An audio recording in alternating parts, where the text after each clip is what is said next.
are in listen-only mode. Hi everyone, this is Sarah Butler with Faith Trust Institute. I want to welcome you to today's webinar, Intimate Partner Violence in Same-Sex Relationships, a Pastoral Care Roundtable. I'll introduce our presenters in just a moment, but first I want to give you a few technical details. First of all, you should be able to hear my voice and see the technical information slide on your screen.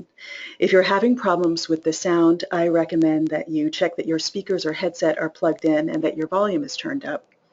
If you're having technical problems, you might exit the webinar, return to the link in your email, and then try to connect again. All the audience members are muted throughout the presentations. If you have questions or comments, you can submit them to me anytime using the question feature on the right side of your screen. We'd love to hear from you, so please submit your questions at any time during the presentation. I'll hold on to them until the Q&A session at the end. We'll have about 15 minutes, and we'll try to get to as many questions as possible. If you don't see the question box, click on the small orange arrow on the right side of your screen, and that should open up the feature options. The slides you see on your screen will be sent to you as a PDF later this afternoon, so you'll have them as a reference. And lastly, we're recording this webinar to make it available on our website for those who can't join the live session.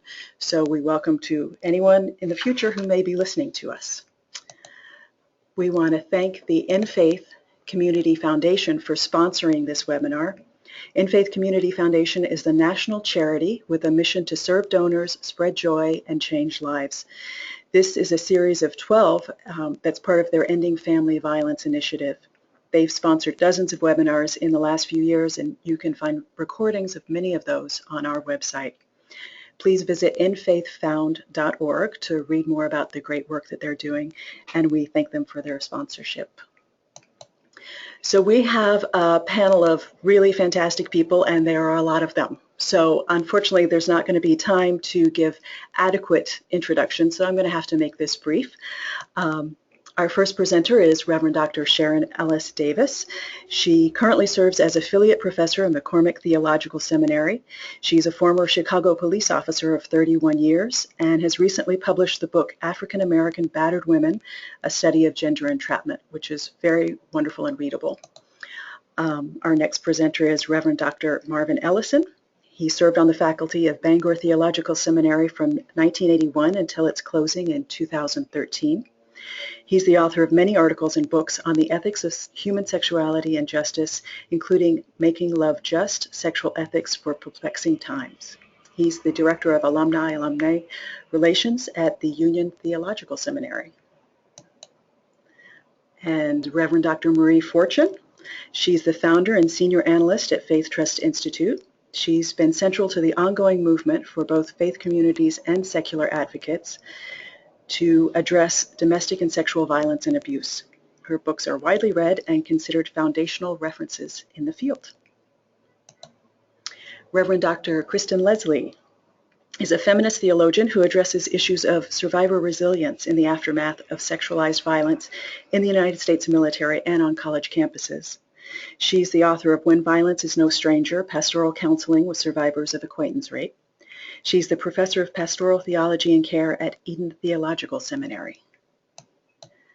And our last presenter is Reverend Dr. Joretta Marshall. She's the executive vice president and dean at Bright Divinity School, where she is also professor of pastoral theology and care. She's the author of numerous books and articles on pastoral care, including Counseling Lesbian Partners and Forgiveness and Abuse, Jewish and Christian Reflections. So that is a lot of people that are joining us about this. So just a reminder, audience members, please send in questions at any time using the question box. And I just want to let you know I will be launching polls throughout the presentation so we can get a sense of who's here. And Marie, I'm going to hand it over to you now. Are you with me? Thank you very much. Thank you very much, Sarah. And welcome to everyone who've joined us today. And particularly welcome to my colleagues who've given of their time and energy to be with us on this panel. Each of whom is a significant leader in our churches, addressing sexual and domestic violence and also issues affecting the LGBT community. So I couldn't think of a more capable group of people together to have this conversation. As you are doing the poll, we will proceed with some of the early part of our conversation, but we really want to hear from you and know who is there and what your experiences have been thus far. So please respond, and Sarah will give us the results as they come up. We are addressing the issue of same-sex domestic and sexual violence in intimate partner relationships today. And as I was doing research for this discussion, one of the research projects indicated that 26% of gay men and 44% of lesbians report having experienced some form of sexual or domestic violence in an intimate relationship. Those figures are disturbing in terms of comparison to heterosexual relationships. Not that different, but still disturbing nonetheless. And so it is that we need to be able to address this experience in our faith communities. So as we're looking at the poll results, thank you, sorry, 38% of you are clergy, 8% lay, 31% advocates, and other 23%. Thank you. That's good to know. We have a mixed audience, and that will only enrich our conversation. There are many issues that face us in addressing this question of same-sex sexual domestic violence. Issues around whether people are out or not out in their communities, whether they experience the police as a resource or not, whether they experience the church as a resource or not, what is going on in our open and affirming congregations, what is going on in our non-open and affirming congregations. And so I want to ask each of our panelists to begin by briefly commenting on your experience around these issues in the work that you've done over the years, how you have encountered the concerns and experiences of LGBT folks who are experiencing violence in intimate relationships. And so I'd like to begin with Reverend Dr. Marvin Ellison, please. Thanks, Marie, and thanks to everyone who's made today possible. This is a really important conversation. I've worked on these issues over the years primarily out of an academic setting, being on the faculty of a liberal Protestant seminary that has identified as an open and affirming seminary, meaning one that welcomes LGBTQ persons as members of that community. And I have regularly taught courses on sexual and domestic abuse and ministry. And when I've taught those courses, I've done that in collaboration with community educators from local domestic abuse projects or sexual assault projects. So sometimes I hear disclosures from students who share their own experience being in a same-sex relationship where there's been abuse. Typically, it's been the person who has been the victim, survivor of abuse. But I've also had referrals from community projects who know that I care about these issues, that I am myself an out gay man, and someone who has at least some knowledge. And so I've also had an opportunity to work with gay men and lesbians through those referrals.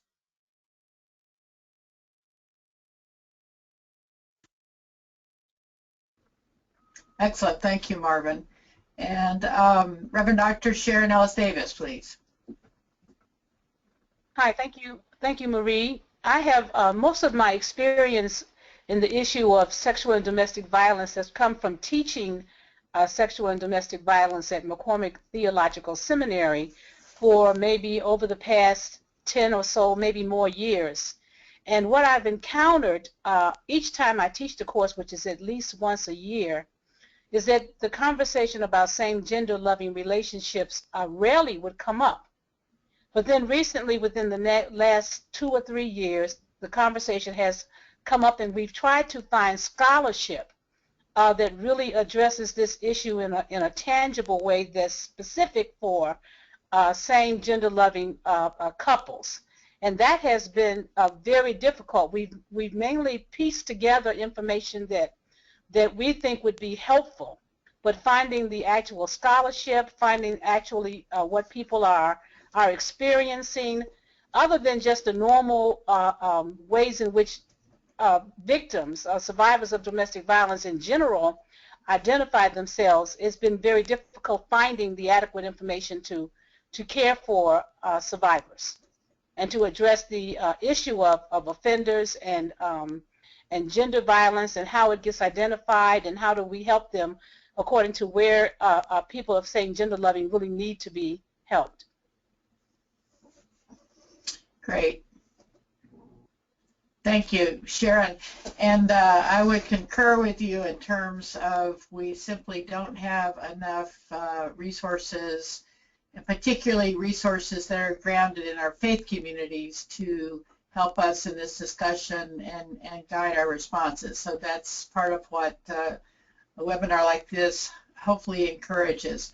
I'm very pleased to see on our poll here that those of you who are with us feel somewhat prepared, very prepared or somewhat prepared. That's very encouraging, and perhaps you can contribute as well resources that you have found helpful. At the end of the webinar, we'll be listing some resources that we would recommend, but certainly we would welcome any contributions that you would make to that. And now I'd like to hear from Reverend Dr. Kristen Leslie. Thanks, Marie. Hi, colleagues, and thank you all for joining us here on this webinar. My context really is three that I begin to think about this topic. One, much like my colleagues, Drs. Ellison and Ellis Davis, I too have not taught at two more progressive seminaries, and so work with students both in educating them, but work on a pastoral level with students to support them. Secondly, because I'm very involved with working in homeless communities here in St. Louis, have had just the beginning conversations with volunteers and organizers about the homeless community and LGBTQ issues and violence within that community. And then thirdly, research and the work that I do as a consultant with the U.S. military and the chaplains.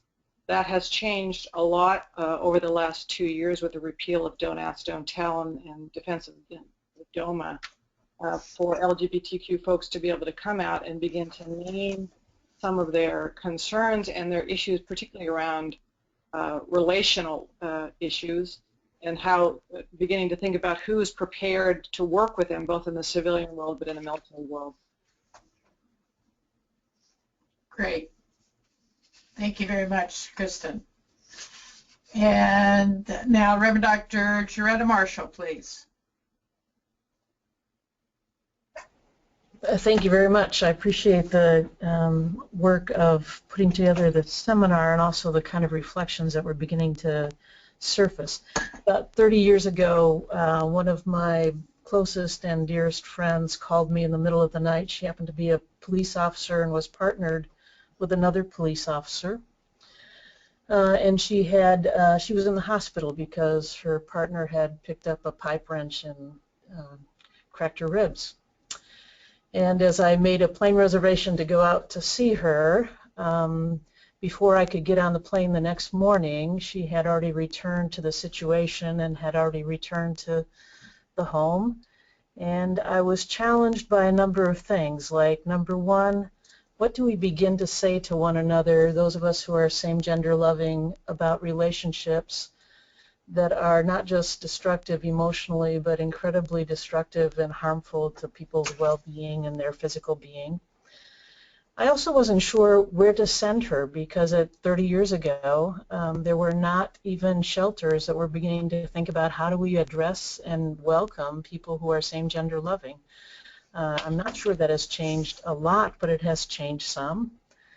And third, it was interesting to me that as I turned to think about the resources of faith and the resources of pastoral care and what kind of pastors I might refer her to, she was living across the country at that point, about 1,000 miles away. I didn't exactly have the resources at my disposal to think about what are the differences in same-gender loving couples. Are there differences in men and differences in women, and how do we express ourselves, and how do we begin to tackle these issues that are not just destructive to couples, but destructive to relationships and to communities?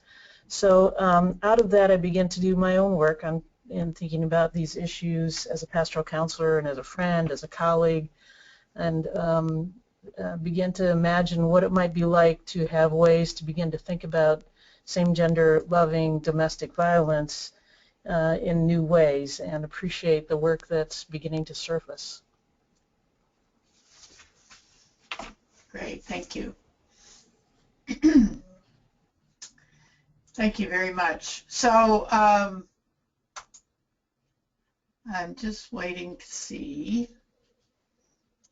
Do we have results on the last part of the poll, Sarah? Which one are you interested in? The resources.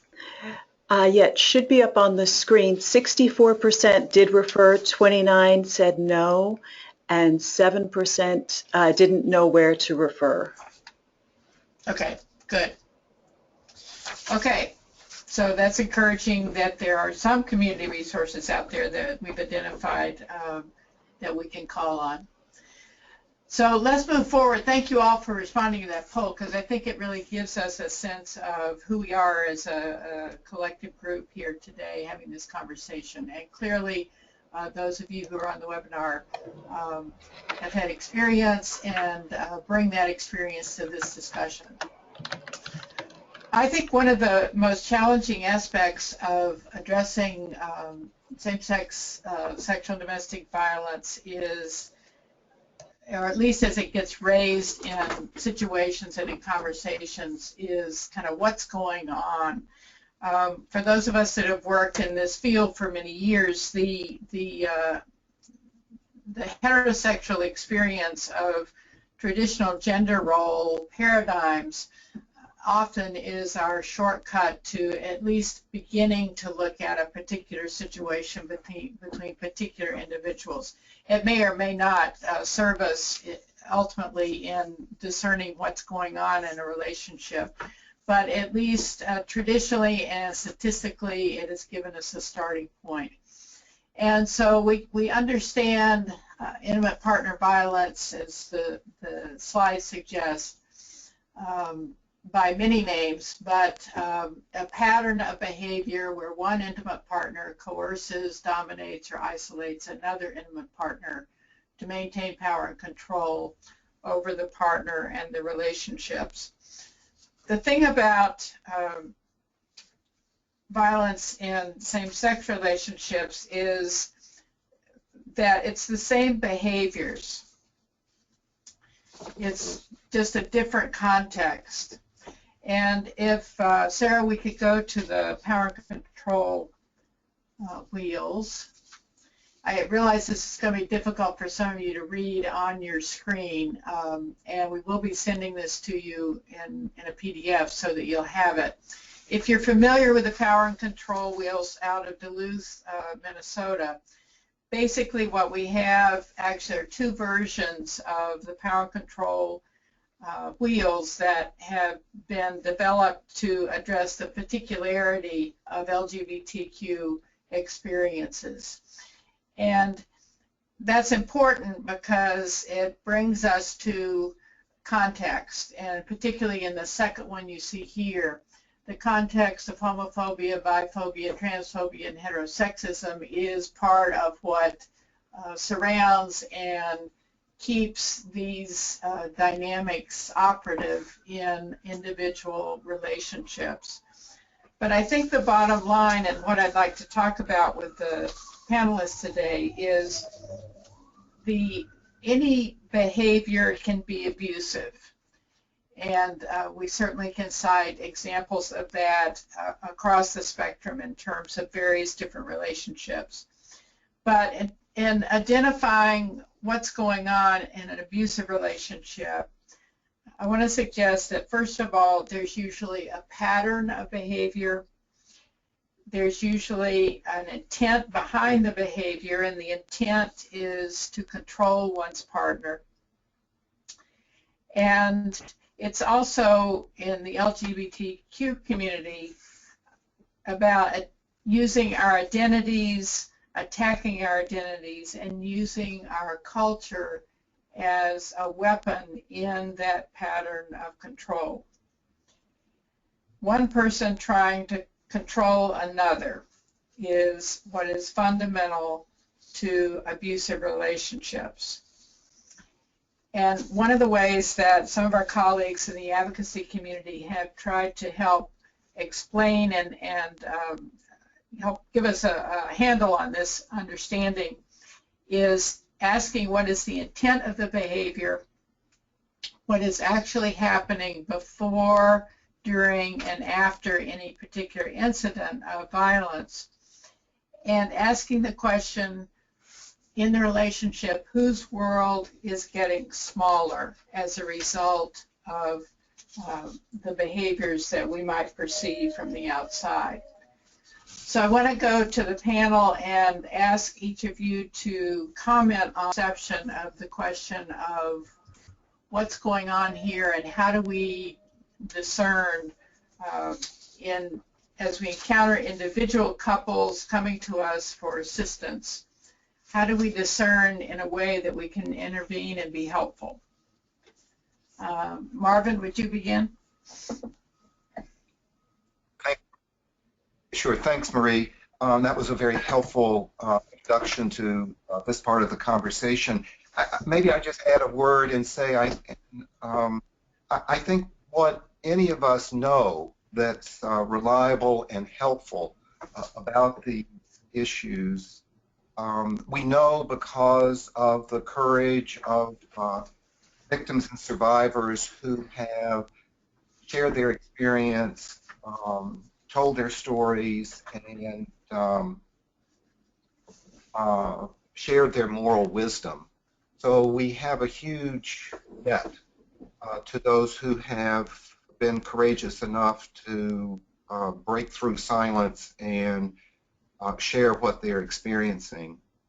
I think one of the things I would say that is often hard for people, including myself, to keep clear that abusive behavior is not only a pattern of coercive behaviors over time, but it's also purposeful.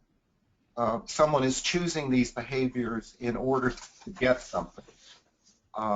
It's not just random behaviors, it's deliberate behaviors that are undertaken by one person to establish and maintain power and control over another.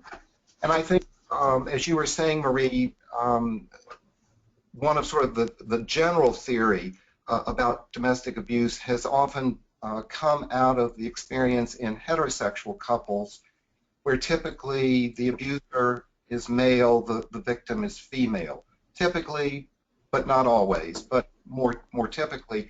With same-gender domestic abuse, you can't assign the roles of victimizer and victim by gender.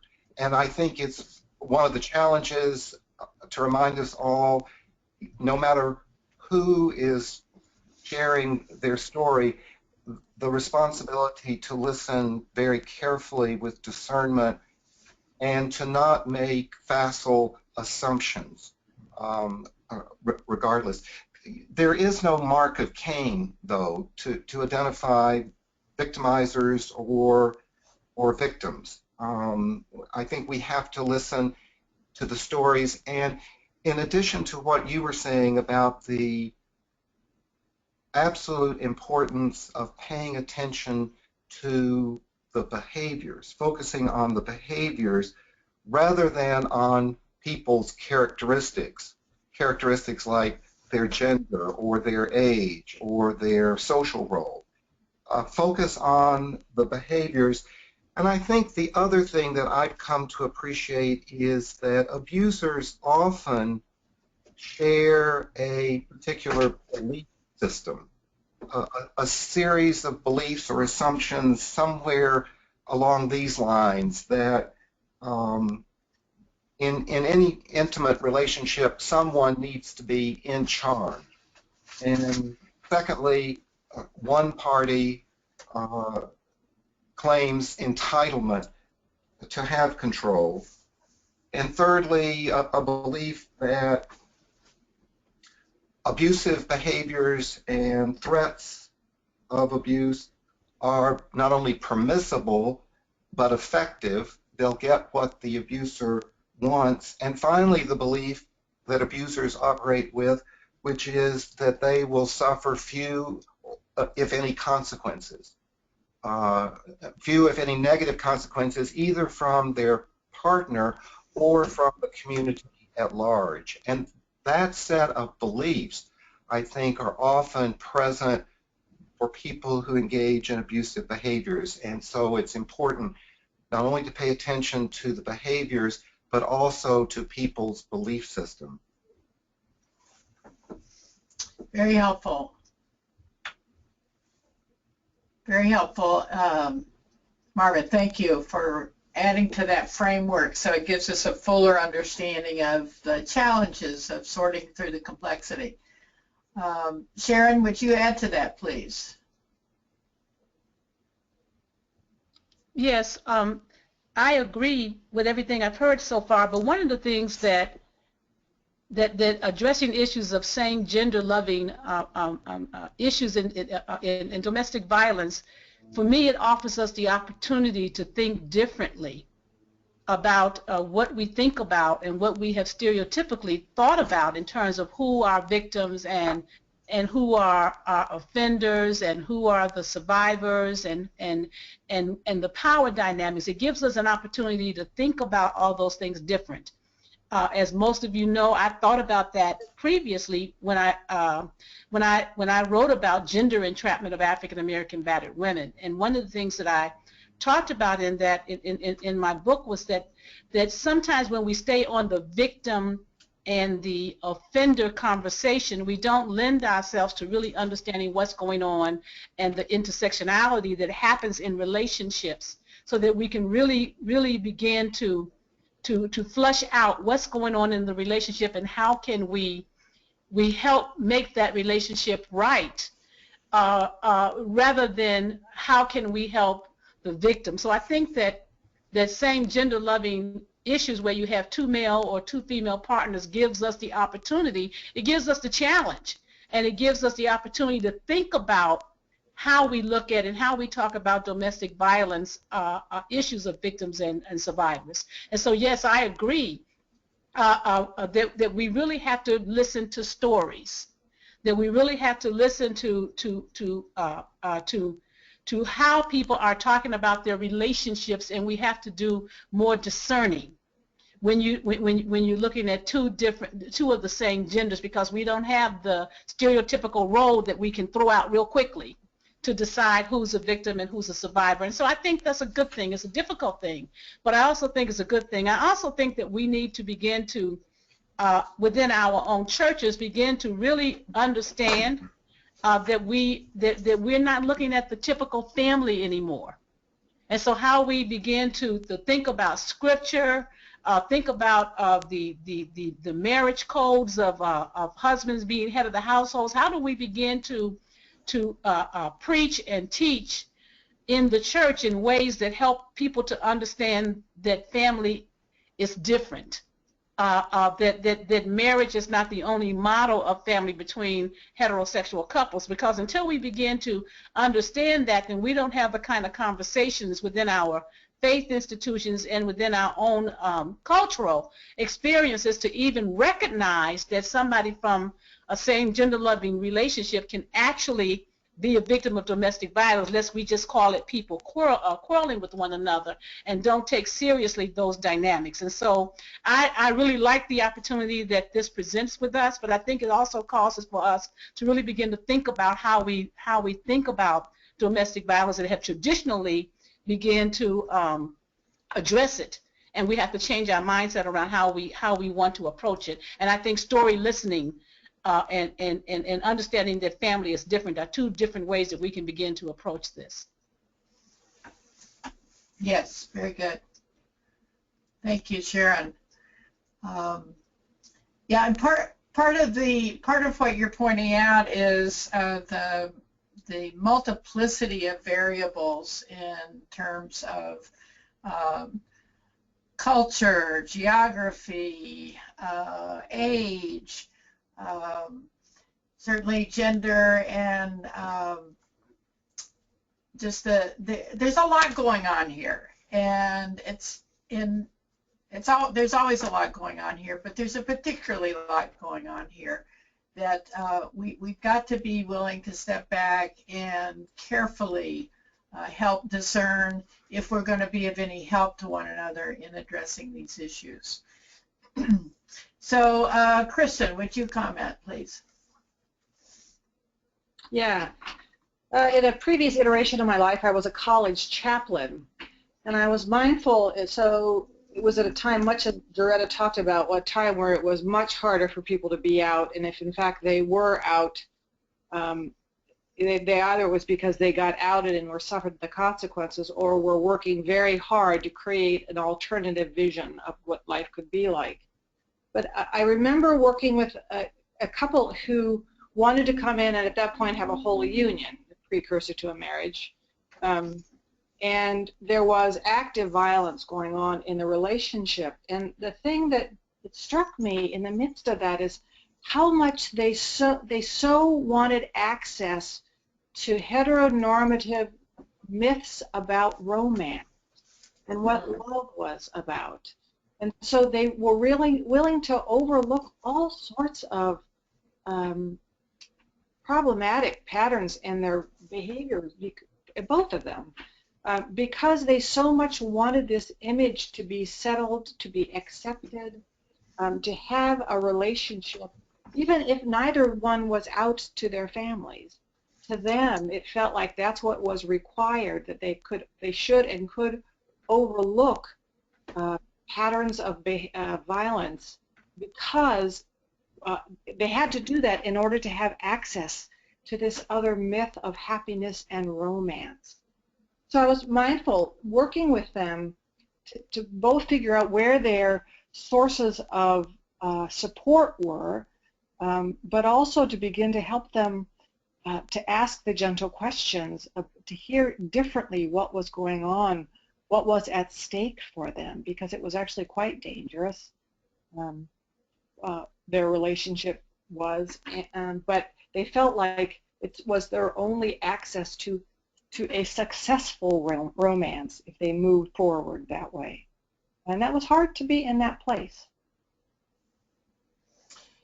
And I think, Kristen, part of what you're lifting up there is the challenge of living out an intimate relationship in the closet particularly, and how heterosexism and homophobia have contributed to both the dynamics of abusive relationships, but also sustaining the secret of abusive relationships and making it very difficult for couples, but also for anyone who's trying to be helpful from the outside to step into that in a way that is constructive.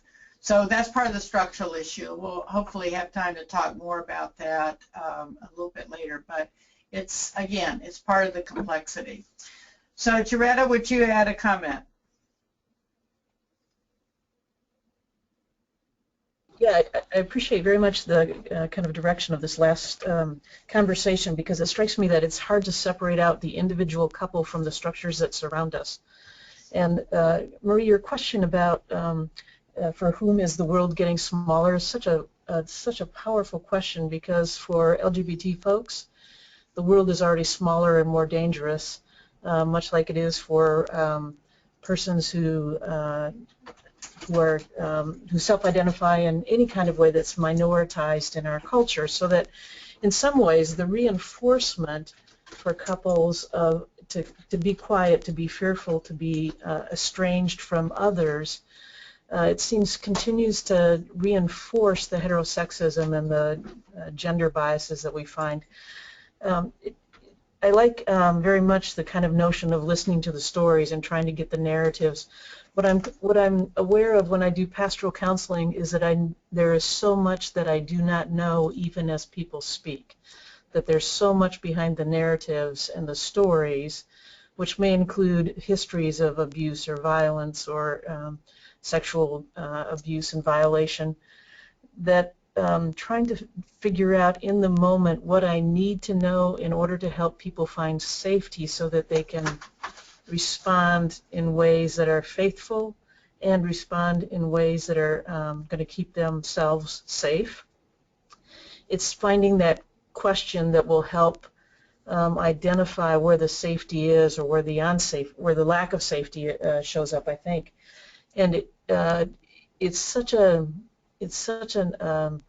incredible, powerful moment to sit and realize that you're in the middle of something and you don't know exactly where to go next. And remembering that as I sit with couples is really important, because they're oftentimes as fearful and stuck and afraid of truth and afraid of other things as everybody else. So these are the deep listening that's required for working with individuals, couples, and communities and families. Incredibly important, I think, as we do this work. Yes, thank you, Joretta, for reminding us of that dimension. And part of what I realized as we were in this conversation is that an hour is so inadequate to really address these issues in terms of both our fuller understanding of what's going on, how we can be helpful, and so forth.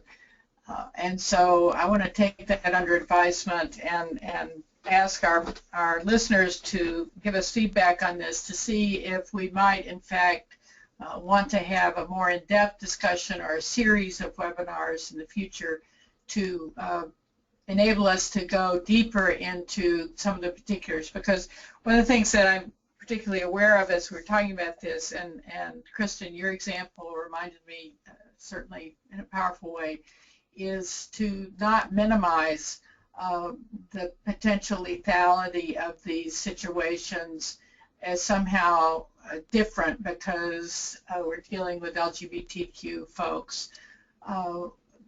The potential for serious harm or death is there just as much as it is in a heterosexual relationship. And the resources are even more limited in terms of the wider community.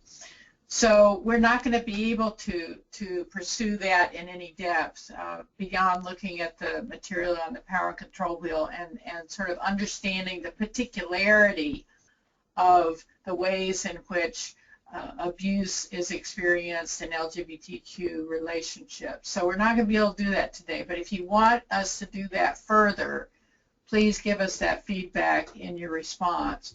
Because in the time that we have left, I still want to bring us back and ask our panelists to briefly speak to the particularity of our faith community situation. So what are we dealing with here when we're dealing with some folks who are struggling with violence and abuse in their relationship within an open and affirming faith community, if they're dealing with it in a non-open and affirmative community. And I'm also interested in if anyone wants to comment on how the move for marriage equality of which we're in the midst of, and ironically this week awaiting some decision from our Supreme Court, how that also shapes this discussion in terms of the ways in which institutional response and support for healthy same-gender relationships can be manifest as we move forward and progress in our cultural response. So there's a lot going on there, but I particularly want each person to have a moment to speak to the issue of our faith communities and what are we finding there, and what are the particular challenges for a pastor in a church, because I'm sure for some of you who are listening, this is your situation, in an ONA church or a reconciling church or in a non-supported church, how your pastoral response can be shaped. And again, if anyone has questions or comments, please feel free to go ahead and type those in, and we'll get to those in a few minutes. So, Marvin, could you speak to the church question? Yes, thanks, Marie. That's extraordinarily important. I'm active in a congregation that is open and affirming, and one of the things that I would say is it's extraordinarily important to communicate in a credible way that faith leaders and congregations care about LGBTQ people and about same-sex relationships. And if we're going to have a credibility about responding to abuse in same-sex relationships, that is going to be utterly dependent upon how credible and public our affirmation is of LGBTQ persons and our relationships as morally good and fully valid human ways to love and live in the world. So I think being public is extraordinarily important. Not everyone has the benefit, though, of being in an open and affirming congregation, but faith leaders can also be helpful by communicating a very public, very clear, and consistent message that nonviolence, mutual respect and care, a fair sharing of power and resources is the normative expectation in every relationship across the boards, and model that in our own interactions as faith leaders, not only in our personal relationships, but in our practice as faith leaders. The other thing I would say is one of the most important things that faith leaders can do, in addition to communicating positive messages about LGBTQ persons and our relationships and the normative expectations of justice and love in all our interactions. Another very important contribution we can make is to know our community's resources and to make good referrals. And this is not about abandoning people or sending them out for someone else to deal with their situation. It's about connecting people with the resources that can be most helpful, which can then free up faith leaders to be pastors and support people as people deal with these issues. Absolutely. And we'll try to at least point people in the direction of some of those resources at the end with the links that we provide. But they're few and far between, I'm afraid, at this point in terms of being able to speak directly to the needs of the LGBTQ communities.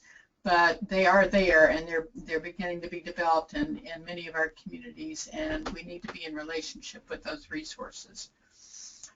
Sharon, could you comment on the church dimension of this discussion?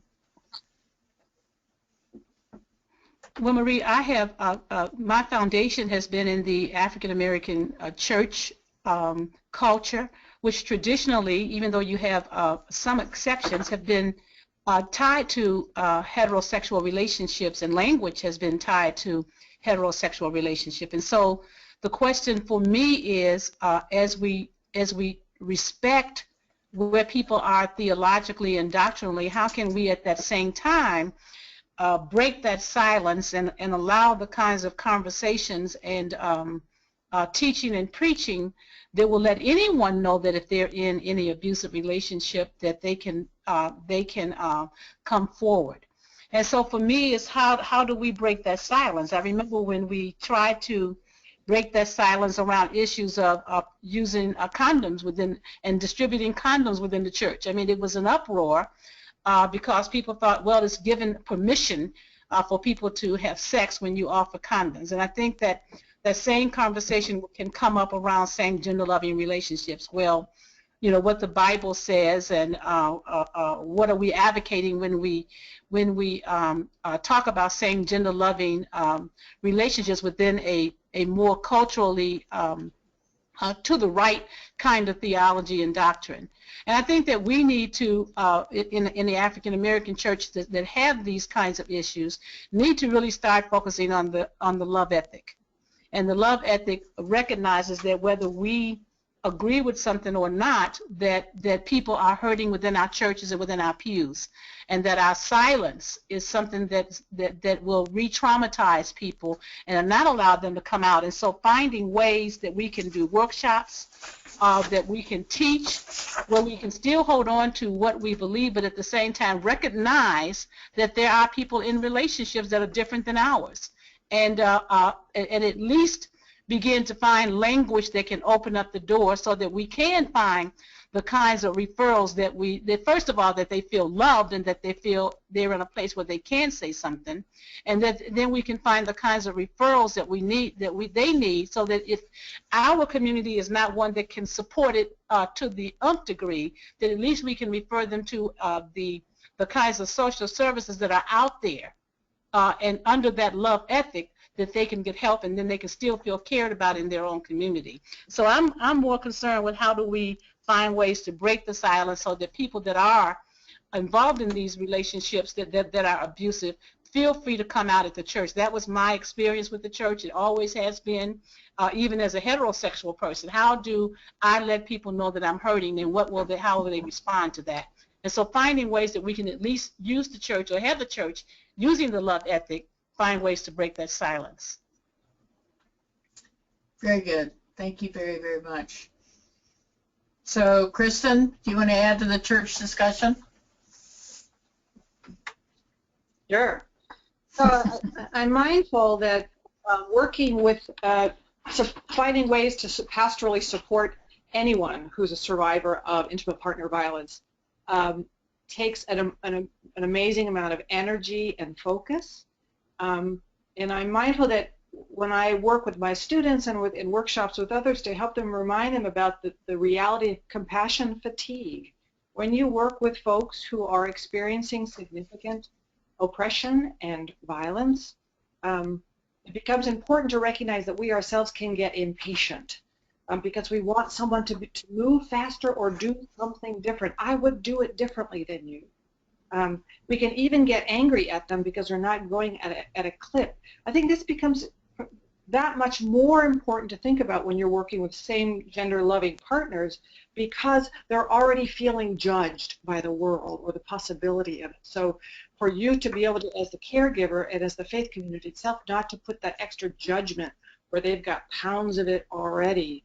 I'm also mindful the added piece of this within same gender loving communities is that the sense that the need to protect the community from harm within, or even the semblance of harm within, can be taking actions with this couple or with an individual, but really with the larger community in mind, and not recognizing that they have the right to have their own private issues going on. So there's a real struggle for faith leaders recognizing what's going on in their faith community, but the impact of the larger community. How to balance that becomes pretty important. Having said that, I think that for anyone to come and tell a religious professional about their trauma in their life requires an amazing level of trust because of all the stereotypes and myths about what is what legitimate violence is all about. I come from the state of Missouri, where Todd Aiken talked about legitimate rape. And I think it becomes really important to recognize, to believe, and to be able to sit with someone in a trusting relationship is really foundational. What does it mean then for the faith community to be a trusting enough environment?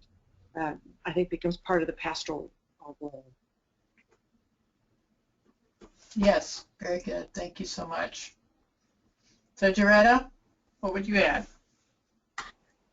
This is such an interesting conversation when we get to the church, because the church can be both the good news and the bad news, can it not? Exactly.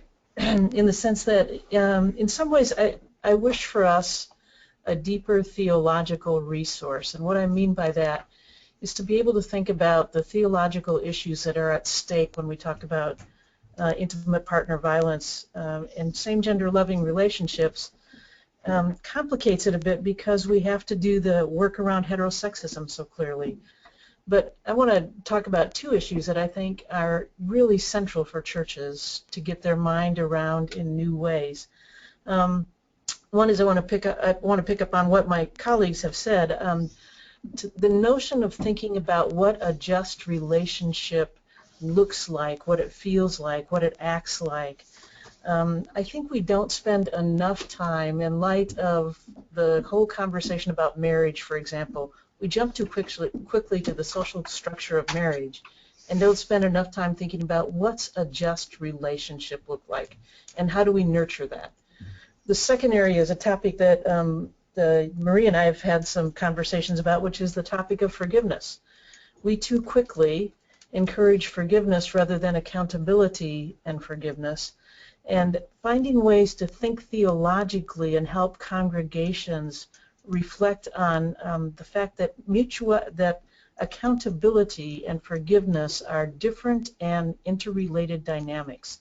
We too quickly jump to forgiveness or encourage people to jump to forgiveness when what we really need is accountability first. So doing our theological work as churches, as people of faith, as congregations, really important work. Excellent, and so much more work to be done in those areas. So, Sarah, do we have any questions that are floating around out there or comments? We do have quite a few comments. So one comment is someone who works with gay men, and coming into their own identity has involved some kind of abuse or violation because of age disparity or homophobic assault, and how difficult it is to tease out all of these things while still addressing abuse. So the cultural homophobia. And so anyone want to respond to that? I'm just going to open up all the microphones. Anyone want to take a stab? This is Marvin. This is Marvin. Okay, Marvin. Go ahead, Marvin. I don't have a large answer, but what I would say is that I think many men gay men and otherwise, who have experienced being abused in their growing up or in their adult years may have some fear that they will turn around and become abusive to others. And I think one of the important things to be able to say very clearly is that this is not a cause and effect. If it were the case that every man and woman, every boy or girl who had experienced abuse would turn around and become abusers, we would have even more of a problem to deal with than we do. So I think it's important to sit with people and also understand that often it is people who've experienced abuse, including those of us in LGBTQ and other marginalized communities, who are often the clearest advocates for peacemaking and for just loving relationships as the norm. But to not buy into some of the cultural myths that we need to challenge that lead to such misunderstandings, including the myths that women can only be victims and men can only be victimizers. There are a number of these myths that I think faith leaders have a very important role, not only as pastoral care givers, but also as teachers and preachers who can communicate much more truthful, much more life-giving messages around these issues. I'm reminded that language is our tool in trade for those of us who are faith leaders, and we should never underestimate the power of naming and of truth telling. Thank you. Thank you, Marvin, very much. Let's see if there are other comments that we can get to, Sarah. Okay, there's another comment about a relationship that was abusive, and part of that was connected to economic insecurity. And I know, Kristen, you've worked with homeless community. This might be something you want to address about how to translate not only addressing the issues of same-sex relationships, but the larger cultural issues of economic insecurity and economic justice. Make sense? I'll give a stab. I'll give it a go. So I'm mindful that with the intersectionality of so many kinds of marginalities, that one can feel enormously in danger. So when you add the economic instability, that particularly housing vulnerability and such, people feel like they have fewer options and therefore must put up with the violence because they fear what's out there is worse. So it almost becomes a hierarchy of violence that they're willing to put up with, some because housing instability leads to so many other problems. And so people will stay longer because they don't have the resources, which is a place that the faith community can be an option there. But even for folks who are housing vulnerable, finding who can listen and believe the severity of the problem when it feels like there are so many other problems to attend to. Finding someone who will receive that suffering in and of itself becomes important, and how it's tied to all the other vulnerabilities. I wish that there was a real clear answer for that. I don't think there is, Kristen. That's part of the incredible complexity that we're examining here, but thank you for stepping into it. Sarah? Okay, one last question. The notion of relating accountability with forgiveness, and this was a light bulb moment for someone here. Anyone want to say something else about that before we have to end? Forgiveness, accountability? Yeah, I'm glad to jump in on that one. That oftentimes we forget that forgiveness is a process, and Dr. Fortune has written on this along with me and others, that forgiveness is a process, and we want to get to the end point before we do the process itself, and accountability is really an important part of the process.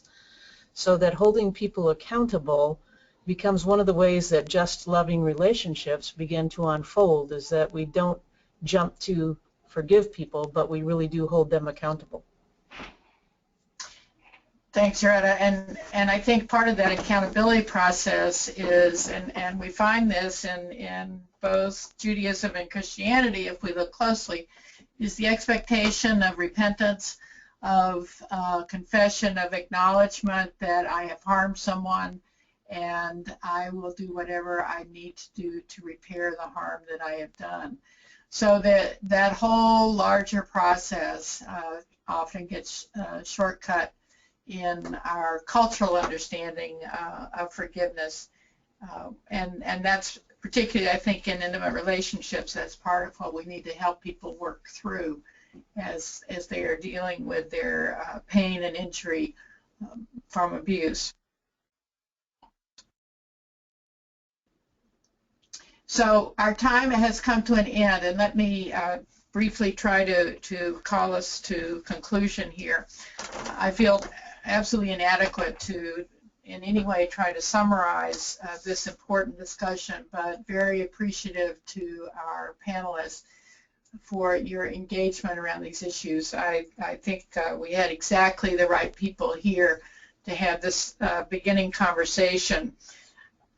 The challenge I guess I see is that in dealing with intimate partner violence and same-sex relationships is that we're dealing with two experiences in a culture in which both the experience of being an LGBTQ person and being a victim of intimate partner violence have been historically closeted experiences.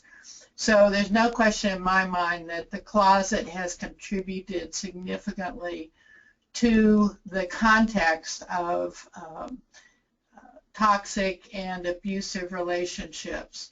And that's why it's my hope that as we have made some progress in our affirmation, as Marvin pointed out, of the importance of affirming and supporting same-sex, same-gender loving relationships, that we begin to break down that part of the closet.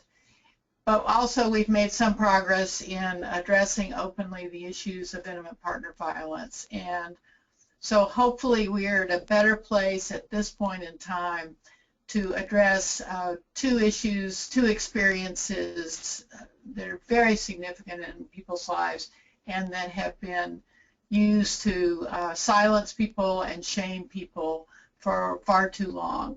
So as we begin to address these issues, and I also appreciate the comment that one of you made about the importance and our experience of trying to protect our communities, our marginalized communities, whatever part of the community we come from that is marginalized or multiple marginalized communities, our desire to protect our communities.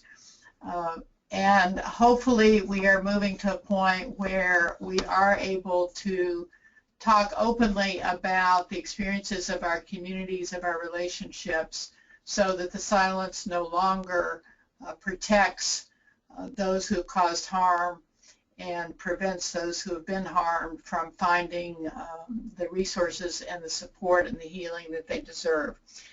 So my hope is that we can continue this conversation. I hope my panelists would be willing to go further and join us again for that purpose. You have on your screen some additional resources that Sarah's going to send you. She's going to send you the PowerPoint.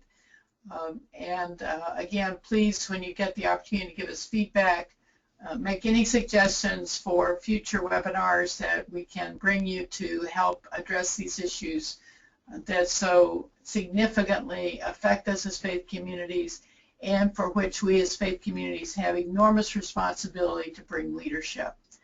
So again, thank you to each of my colleagues, Marvin, Sharon, Kristen, and Joretta, for your time today, and blessings as we move forward in this work together. Thanks, Marie. Thank you all for joining us today. So I just want to let you know we have some upcoming webinars. We have one next week that is specifically focused for advocates on talking about survivors with their faith needs. So please join us for that, and you'll get this list when I send you the PowerPoint. Thank you to all of our presenters. We want to thank the In Faith Community Foundation for sponsoring today's conversation. And please take a moment when you close the webinar to fill out the survey. Give us your feedback, your suggestions. I'm sorry we didn't have more time to get to everything, but thank you so much for joining us. Have a good day.